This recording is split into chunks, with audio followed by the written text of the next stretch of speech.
Praise the lord. దేవునికి స్తోత్రం.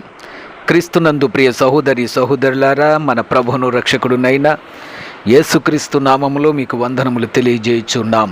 ఈ ఉదయకాలపు సమయమందు ప్రభు మిమ్మల్ని అత్యధికముగా దీవించి ఆశీర్వదించి నడిపించి బలపరచునుగాక.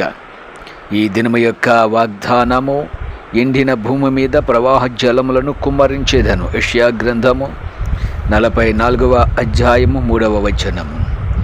దేవుని బిడ్డలైనటువంటి ఇజ్రాయేలీల గురించి దేవుని యొక్క వాగ్దానము, ఎండిన భూమి మీద ప్రవాహ జలములను కుమ్మరించేదను. అవును, ఇజ్రాయేల్ యొక్క జీవితములో ఎండిన నేల, ఎడారి ప్రాంతములో వారు నడిచినప్పుడు బండ నుండి దేవుడు నీళ్లను పంపించాడు. బండను కొట్టగా నీళ్లు వచ్చాయి. వారందరూ కూడా తాగి సమృద్ధిగా ఆ జీవజలాన్ని అనుభవించారని దేవుని యొక్క వాక్యము తెలియజేస్తుంది. అవును, మన దేవుడు ఎండిన భూమి మీద ప్రవాహ జలాలను కుమ్మరిస్తాడు. ఎండిన హృదయాలను చిగురింపజేస్తాడు. ఎండిపోయినటువంటి ప్రతి మనిషి యొక్క జీవితాన్ని చిగురింపజేసే అనుభవం మన దేవునికి ఉన్నది. దేవుని ప్రజలైనటువంటి ఇజ్రాయేలీలు అరణ్య మార్గం ఎండిన భూమి వలె ఉన్నారు. అంతేకాకుండా వారి జీవితములో ఎటువంటి ప్రవాహ జలములు లేనటువంటి పరిస్థితుల గుండా వారు నడిచినప్పుడు, నీళ్లు లేనప్పుడు దేవుడు వారికి ఆ నీళ్లను దయచేశాడు. ప్రవాహ జలాలను ఆయన వారి మీద కుమ్మరించెను అని దేవుని యొక్క వాక్యం తెలియజేస్తుంది. కీర్తనల గ్రంథమందు ఈ విధంగా వ్రాయబడి ఉన్నది.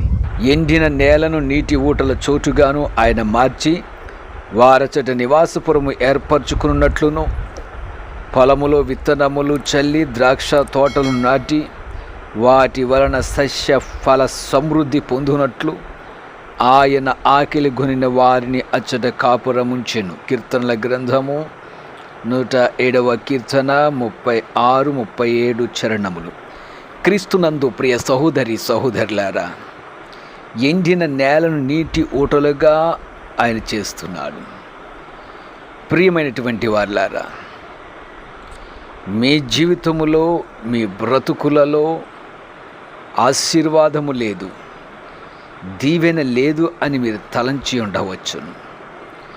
లేక నా బ్రతుకు, నాకు పరిస్థితి ఈ విధంగా అయిపోయినది, నేనెందుకు పనికిరాను అని మీరు తలంచవచ్చును. కానీ మీ జీవితంలో ప్రవాహ జలములను ఆయన బయలుదేరినట్లుగా చేయడానికి ఇష్టపడుతున్నాడు. ప్రియ దేవుని బిడ్డలారా, ఎండిన భూమి ఎందుకు పనికిరాదని మనుషులు తలముచ్చవచ్చును. కానీ ఎండిన నేల ఫలములను ఇస్తుంది. కొంతకాలము నేల ఎండిన తరువాత వాటి మీద ప్రవాహ జలములు కుమ్మరింపబడినప్పుడు అప్పుడు దాన్ని దుక్కి చేసి విత్తనములు విత్తినట్లయితే అవి పండి ఫలించి సస్యఫల సమృద్ధి అనుగ్రహిస్తాయి.